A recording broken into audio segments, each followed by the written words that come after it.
Hello everyone, welcome to Nepal online school. हामी आज employees डिफिनेसनको कुराहरू गर्न गइरहेका छौँ र हामी अहिले ह्युमन रिसोर्स म्यानेजमेन्टको इम्प्लोइज डिसिप्लिनको कुराहरू गर्दैछौँ। अब एउटा इम्प्लोइजमा हुनुपर्ने डिसिप्लिन अथवा एउटा इम्प्लोइजमा हुनुपर्ने बिहेभियरल पर्सपेक्टिभ चाहिँ कस्तो हुनुपर्छ भन्ने कुराहरू चाहिँ हामी डिस्कस गर्छौँ। जस्तै employee discipline relates to the behaviour of employees, होइन। इम्प्लोइजले देखाउने बिहेभियर उनीहरूको बानीबाट के कुराहरू थाहा हुन्छ त भन्दा इम्प्लोइजको डिसिप्लिनको कुराहरू चाहिँ थाहा हुन्छ। अब डिसिप्लिन भन्ने बित्तिकै त हामीलाई थाहा नै छ डिसिप्लिन भनेको के हो, होइन। डिसिप्लिन भनेको चाहिँ एउटा it refers to the manner of high moral, होइन। एउटा राम्रो व्यक्तित्वमा अथवा एउटा पर्सनालिटी राम्रो भएको व्यक्तिमा चाहिँ हुनुपर्ने म्यानरहरू के कस्तो हुन्छ, होइन, बानी बेहोरा, त्यसलाई हामीले डिसिप्लिन भन्छौँ। अब डिसिप्लिनले चाहिँ हामीलाई के कुरामा मद्दत गर्छ त भन्दा यसले चाहिँ एउटा हार्मोनियस रिलेसन्सहरू बनाउनको लागि, होइन, एउटा राम्रो अर्गनाइजेसनको कामहरू गर्नको लागि त्यो इन्भाइरोमेन्टमा हामीलाई रिलेसनहरू राम्रो बनाउनको लागि अथवा मेन्टेन गर्नको लागि चाहिँ हेल्प गर्छ, होइन। डिसिप्लिनले चाहिँ के जनाउँछ त भन्दा it means behaving in a right and desired manner, होइन।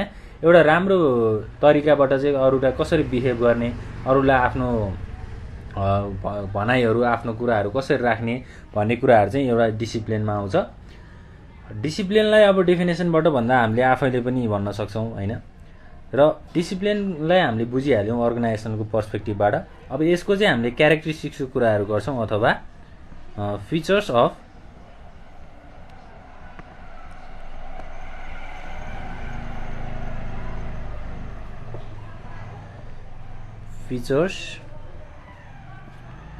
Of discipline. डिसिप्लिनको फिचर्सहरू चाहिँ के कस्तो हुनसक्छ त, होइन। जस्तै नम्बर 1 मा छ, अब discipline action refers to one's effort and self control, होइन, to conform organizational rules and regulations.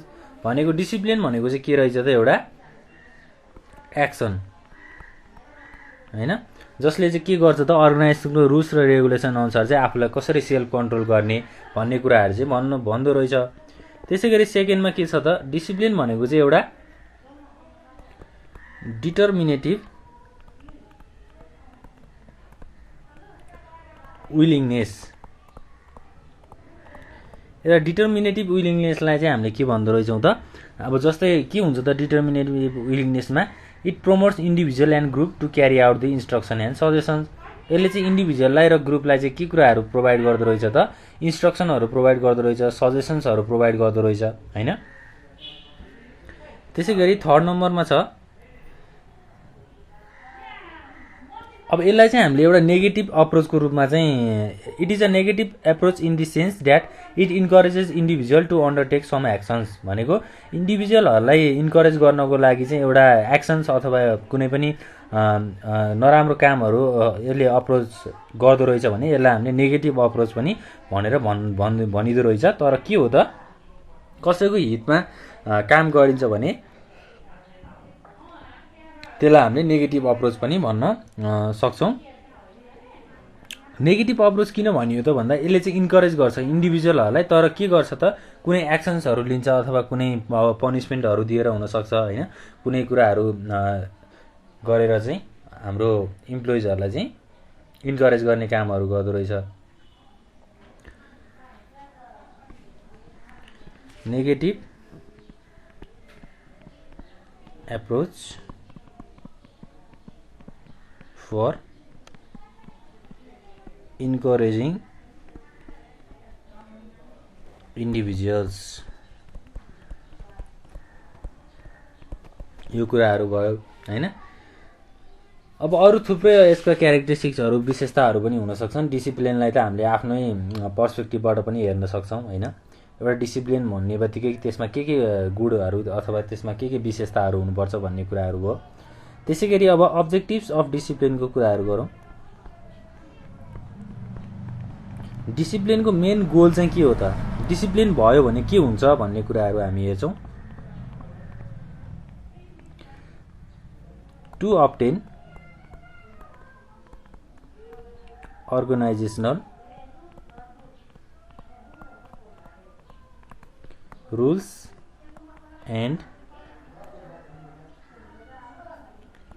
regulations norms and values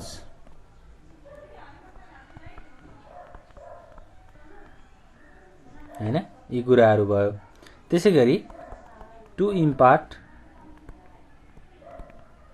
the environment, जस्तै अब कल्चर, भ्यालुज, एक्सपिरियन्स हैन, यस्तो कुराहरूमा इम्पार्ट गर्ने।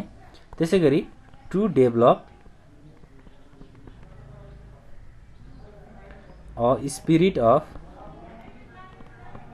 टोलरेन्स, कुनै कुराहरूलाई टोलरेट गर्नु पर्यो अथवा त्यसलाई हामीले आत्मनिर्भर गर्नु पर्यो भने त्यसको लागि चाहिने स्पिरिटहरू पनि यसले डेभलप गर्दो रहेछ हैन। त्यसै गरी to motivate employees for higher level of performance, अब इम्प्लोइजहरूलाई अब पर्फर्मेन्सहरू हाई लेभलमा गर्नको लागि यसले मोटिभेट पनि गर्दो रहेछ है। हाम्रो सबै फ्याक्टरहरूको चाहिँ एउटै गोल हुन्छ, इम्प्लोइजहरूलाई कसरी राम्रो बनाउने भन्ने कुराहरू हुन्छ। अब हामीले डिसिप्लिनरी प्रब्लम्सको टाइप्सको कुराहरू पनि हेर्छौँ। टाइप्स अफ डिसिप्लिनरी प्रब्लम्स हैन। अब के हुन्छ त भन्दा एउटा अर्गनाइजेसनमा all the employees of an organization are not self disciplined हैन, rather some of them may create disciplinary problems. अब अर्गनाइजेसनमा इम्प्लोइजहरू सबै सेल्फ डिसिप्लिन नहुन सक्छन् हैन, कसैले चाहिँ अब डिसिप्लिनरी प्रब्लम्सहरू ल्याउन सक्छन् हैन, उनीहरूले कन्फ्लिक्टहरू ल्याउन सक्छन्, नराम्रो कामहरू गर्न सक्छन् हैन, अर्गनाइजेसनको रुल्स र रेगुलेसन्सहरूलाई ब्रेक गर्न सक्छन्। यस्तो कामहरू चाहिँ अब कसरी हुन्छ, यसको टाइप्सहरू के कस्ता हुन्छन् भन्ने कुराहरू हामी हेर्छौँ। जस्तै अब एटेन्डेन्स प्रब्लम्स,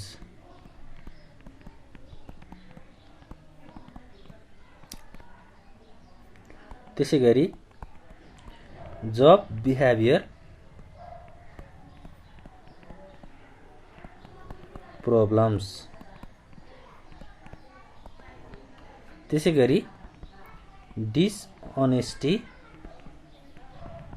प्रब्लम्स, र हाम्रो अर्को के छ त आउटसाइड एक्टिभिटिज प्रब्लम्स। यी चारवटा प्रब्लमहरूको चाहिँ हामी अब फुल्ली डिस्क्राइब गरेर हेर्छौँ। यस्तो खालको प्रब्लमहरू चाहिँ एउटा अर्गनाइजेसनमा चाहिँ आउन सक्दो रहेछ भन्ने कुराहरू हामीलाई यहाँ दिएको छ।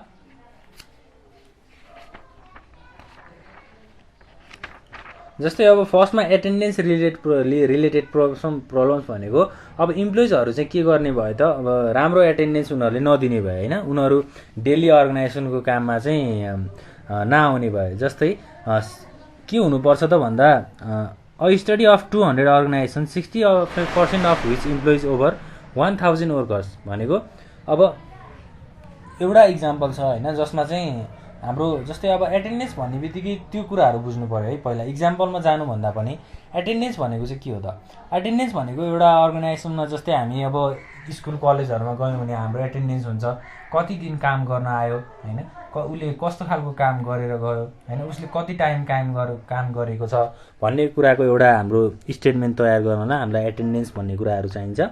र एटेन्डेन्सले चाहिँ हामीलाई अब इम्प्लोइजहरूको रेगुलारिटी छ कि छैन अर्गनाइजेसनमा, उनीहरूले डे टु डे कामहरू गरेका छन् कि छैनन् हैन, त्यो कुराहरू हो।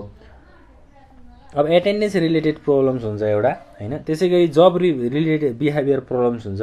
अब जब बिहेभियरल प्रब्लम्समा चाहिँ के कस्तो खालको प्रब्लम्स हुन्छ त भन्दा जस्तै फाइटिङ हैन, त्यसपछि केयरलेसनेस, अब ग्याम्बलिङ, यस्तो कुराहरू।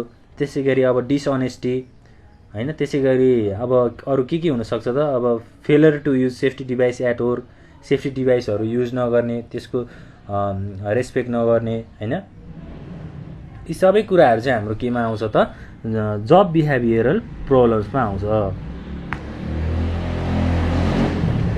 अब यस्तो खालको एक्टिभिटिजहरू भइसकेपछि के हुन्छ त अर्गनाइजेसनमा, अर्गनाइजेसनको रुल्स रेगुलेसन्सहरूलाई चाहिँ अब एभोइड गरिएको जस्तो भन्ठानी हाम्रो भन्न सकिन्छ नि त हैन, अर्गनाइजेसनको रुल्स र रेगुलेसन्सलाई ब्रेक गरेको हो भन्न सकिन्छ। जब बिहेभियरल प्रब्लम्समा चाहिँ यस्तो खालको कुराहरू आउँछ। त्यसै गरी अब डिसअनेस्टी प्रब्लम छ। डिसअनेस्टी भनेको चाहिँ के हो त, जस्तै कम्पनीको सामानहरूलाई स्टिल गर्ने हैन, कम्पनीमा आफ्नो कामहरू, आफ्नो ड्युटिजहरू, रेस्पोन्सिबिलिटीहरू राम्रोसँग पुरा नगर्ने हैन, आफ्नो सिनियरहरूलाई रेस्पेक्ट नदिने, यस्तो खालको प्रब्लम्सहरू सबै केमा आउँछ त, डिसअनेस्टी प्रब्लम्समा आउँछ। जस्तै अब आफ्नो साथीहरू अथवा अरू इम्प्लोइजहरूसँग झगडा गर्ने, फाइटिङ प्रब्लमहरू हैन, यी सबै प्रब्लम्सहरू चाहिँ हाम्रो डिसअनेस्टी प्रब्लम्समा आउँछ।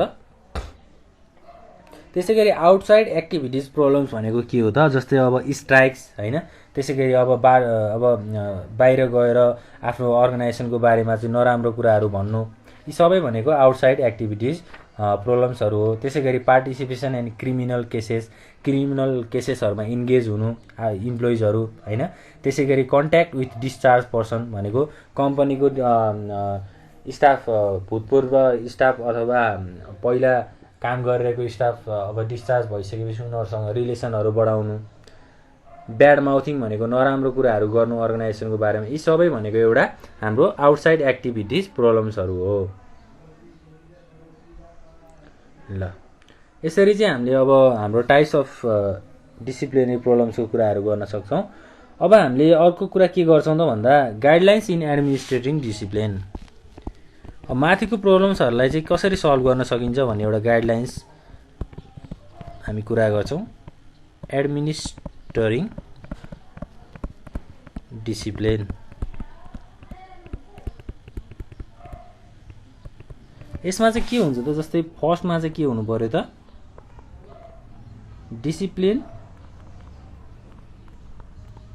सुड बी करेक्टिभ हैन। त्यसै गरी सेकेन्ड नम्बरमा के भन्न सकिन्छ, डिसिप्लिन सुड बी प्रोग्रेसिभ हैन, डिसिप्लिन चाहिँ प्रोग्रेसिभ पनि हुनु पर्यो।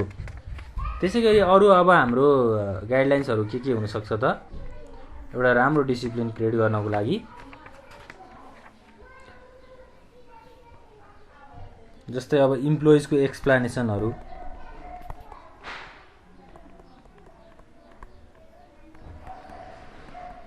यी सबै कुराहरू चाहिँ हाम्रो एउटा केमा आउँछ त, हाम्रो गाइडलाइन्स हैन, नेसेसरी गाइडलाइन्स फर एडमिनिस्ट्रेटिङ डिसिप्लिन भनेको डिसिप्लिनलाई कसरी एडमिनिस्ट्रेट गर्ने अथवा कसरी कन्ट्रोल गर्ने भन्ने कुराहरू हो। त्यसै गरी अब हाम्रो यति नै कुराहरू हो गाइडलाइन्समा हैन। अब डिसिप्लिनरी एक्सन्सको कुराहरू भइ नै हाल्यो हैन, डिसिप्लिन भनेको के हो त्यो कुराहरू पनि हामीले हेरिहाल्यौँ। अब एउटा अर्गनाइजेसनमा डिसिप्लिन कसरी गरिन्छ हैन, त्यो कुराहरू हामी हेर्छौँ। अर्गनाइजेसनमा चाहिँ अब हामीले डिसिप्लिनलाई यसरी क्याटेगोराइज गरेका छौँ टाइप्समा हैन। अब एउटा एटेन्डेन्स प्रब्लम्स भइहाल्यो, त्यसै गरी जब बिहेभियरल प्रब्लम्स हैन, डिसअनेस्टी प्रब्लम्स, यस्तो कुराहरू चाहिँ एउटा अर्गनाइजेसनभित्र हुन्छ। ल अब यति नै कुराहरू हामीले आज गर्छौँ हाम्रो क्लासमा, र हामीले नेक्स्ट क्लासमा अब डिस्कस गर्ने टपिक भनेको के रहेको छ त, हामीले चाहिँ अब लेबर रिलेसन्स हैन, लेबरको रिलेसन्सहरू, त्यसै गरी डिस्प्युटहरू, अब प्रब्लम्सहरूलाई कसरी सेटलमेन्ट गर्ने भन्ने कुराहरू डिस्कस गर्छौँ।